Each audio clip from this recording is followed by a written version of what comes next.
Hey there, comic fans! Welcome back to Comic Yahud. Today we're diving into Chapter 3 of Tintin and the King Ottokar Sceptre. Let's get started. Tintin closes the door behind the builder, expressing hope that such repairs won't be needed again soon. Snowy trots beside him as they both enjoy the newfound calm within the house. Suddenly, the tranquility shatters as a loud crash erupts, sending glass flying everywhere once more. Tintin and Snowy leap back in shock, bewildered by the abrupt chaos. Tintin leans out of the broken window, scanning the deserted street with a mix of frustration and concern. Snowy, standing amidst the shattered glass, watches him closely as Tintin remarks on the emptiness outside, deep in thought. Spotting something unusual, Tintin crouches down and picks up a stone, noticing a note tied to it. His curiosity piqued, he quickly unties the paper, eager to uncover its contents. The note bears a stark warning: for the last time, mind your own business. Tintin reads the message with a furrowed brow, feeling the weight of its ominous threat. Tintin, with a thoughtful expression, recalls a previous warning from Syldavians and devises a plan to accompany a professor to Syldavia as his secretary. He considers this a clever way to delve deeper into the situation while remaining under the radar. The next morning, a group of men discussed Tintin's decision to join the professor, worried that his involvement might jeopardize their plans. One man confidently takes charge, assuring the others that he will ensure Tintin does not go. A few hours later, Thompson and Thompson arrived at Tintin's place, only to be told by a woman that he had just stepped out.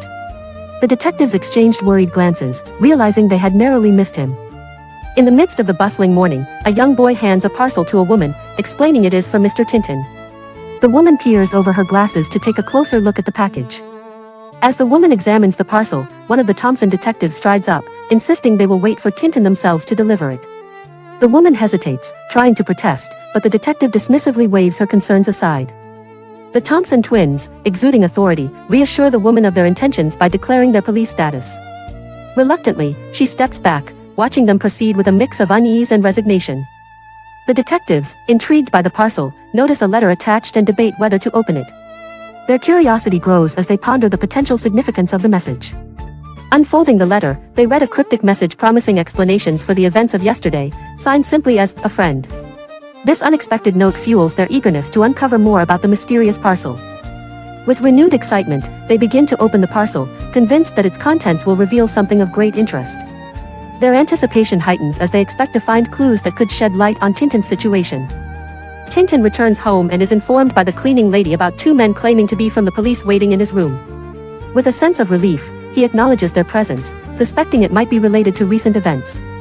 As Tintin heads towards his room, Snowy by his side, he wonders aloud about the purpose of the officer's visit. His curiosity is piqued, eager to learn what news they might bring about his latest predicament. Suddenly, a loud explosion erupts from behind the door, causing Tintin and Snowy to recoil in shock. The unexpected blast leaves them both stunned, raising the stakes in an already tense situation. Two men standing outside watch wide-eyed as a loud explosion rocks the building, causing people nearby to turn in shock. "There it goes," one exclaims, as they realize the parcel's contents have caused chaos.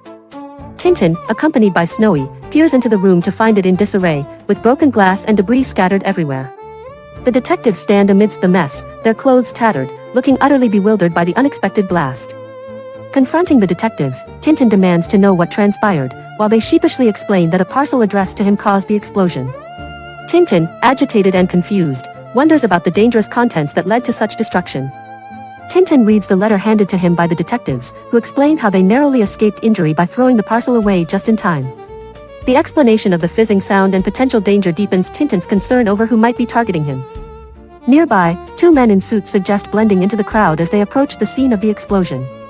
Their suspicious demeanor implies they might have a hidden interest in the chaos that unfolded. Realizing the parcel contained a bomb, Tintin angrily deduces that someone wants him dead.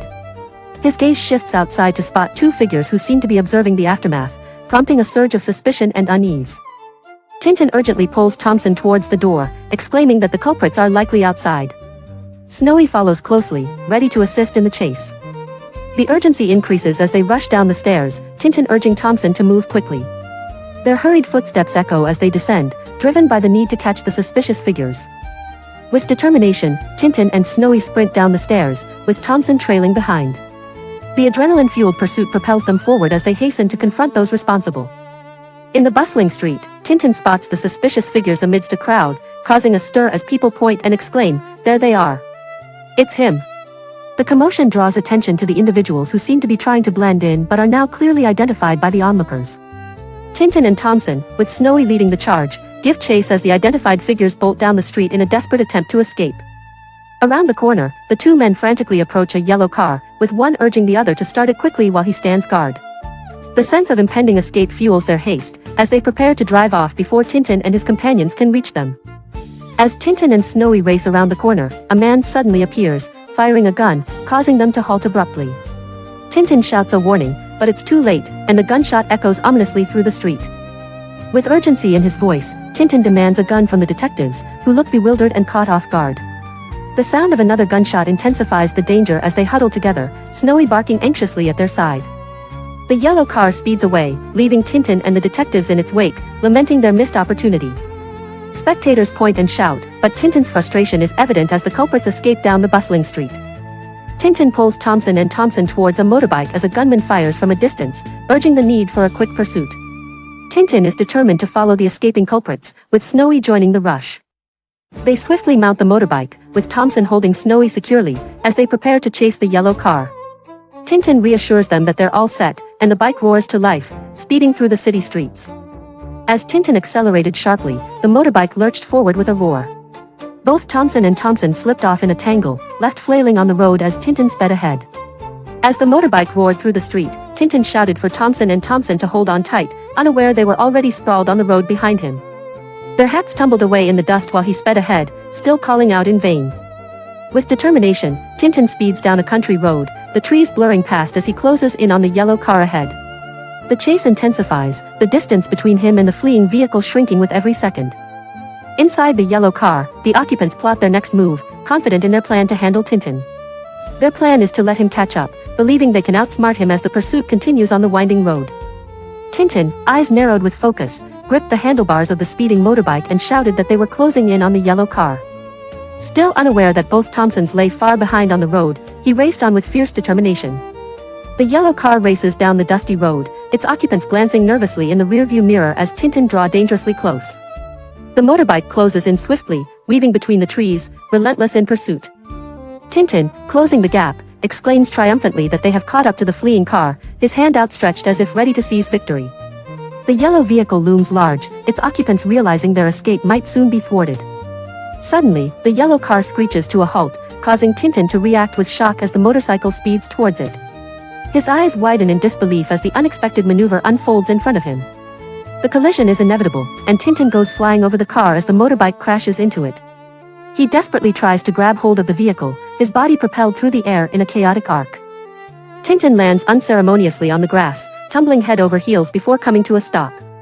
Dazed but unharmed, he lies amidst the scattered leaves, momentarily catching his breath. The motorbike lies abandoned on the dirt road, a crumpled mess of metal and wheels, while the yellow car speeds away, leaving a trail of dust behind. The sound of the engine fades into the distance as Tintin's failed pursuit becomes evident. Inside the yellow car, the driver smirks with satisfaction, believing they've finally rid themselves of Tintin. His confidence is shared, as he remarks that they have successfully shaken off their persistent pursuer for good. Nearby, Tintin emerges from the bushes, disheveled and dizzy, stars circling his head as he tries to regain his bearings. Despite the setback, his resolve is unbroken, determined to continue the chase no matter the obstacles. Tintin, gripping his head with worry, scans the area, realizing Snowy and the others are nowhere to be seen. His heart races as he wonders aloud about their fate, the motorbike lying abandoned nearby. Suddenly, his eyes catch sight of a familiar vehicle approaching, his disbelief turning to hope as he recognizes it. Tintin exclaims in surprise, questioning how they could have appeared so unexpectedly. Thomson and Thomson emerge from the car, explaining how they had to commandeer a car after losing Tintin, suggesting a continued pursuit. Tintin, clutching Snowy, regretfully points out that their quarry is already too far ahead to catch up. Thomson and Thomson sat together in the back of the car, hats askew as the vehicle sped down the country road. A driver handled the wheel up front, while the twins muttered anxiously, leaving Tintin to quietly contemplate their next move. The car comes to a stop in front of Tintin's home, where he steps out with urgency, announcing his plans to travel to Syldavia the next day. The detectives nod in understanding, their expressions reflecting a mix of concern and support. Inside his home, the phone rings loudly, echoing through the hallway as Tintin rushes to answer it. His footsteps quicken, a sense of anticipation driving him forward as he reaches for the receiver. Tintin speaks into the phone, confirming with the professor that all arrangements for their trip are in place and they will meet at the airport the next morning. His tone is businesslike, ensuring everything is ready for their flight on the Clo plane. As Tintin continues the conversation, he mentions their route through Prague and bids the professor goodbye. Suddenly, he is met with silence, confusion setting in as he repeatedly calls out, trying to reconnect. Abruptly, Tintin hears cries for help emanating from the receiver, a sharp contrast to the earlier calm. Alarmed, he listens intently, unsure of what has transpired on the other end of the line. Tintin bursts into action, his coat flapping wildly as he races through the street, with Snowy close at his heels. Shouting about the professor being in danger, he urges himself to hurry, knowing every second counts. As Tintin dashes along the bustling street, his eyes focus on the familiar door marked 24 foot, which he reaches with a swift, determined leap. Snowy, matching his pace, follows him inside as they both disappear through the entrance. Inside, Tintin sprints up the staircase 2 steps at a time, his voice echoing with the hope that he's not too late. Snowy, ever loyal, bounds alongside him, their urgency driving them upward towards their destination. Bursting into the room, Tintin finds the professor calmly packing, asking for help with his luggage. Tintin is taken aback, having expected a scene of distress, and struggles to reconcile the calm atmosphere with the urgency that brought him here. And that wraps up this chapter. If you enjoyed the story, head to the next part and be sure to like and subscribe for more adventures on Comic Yahud.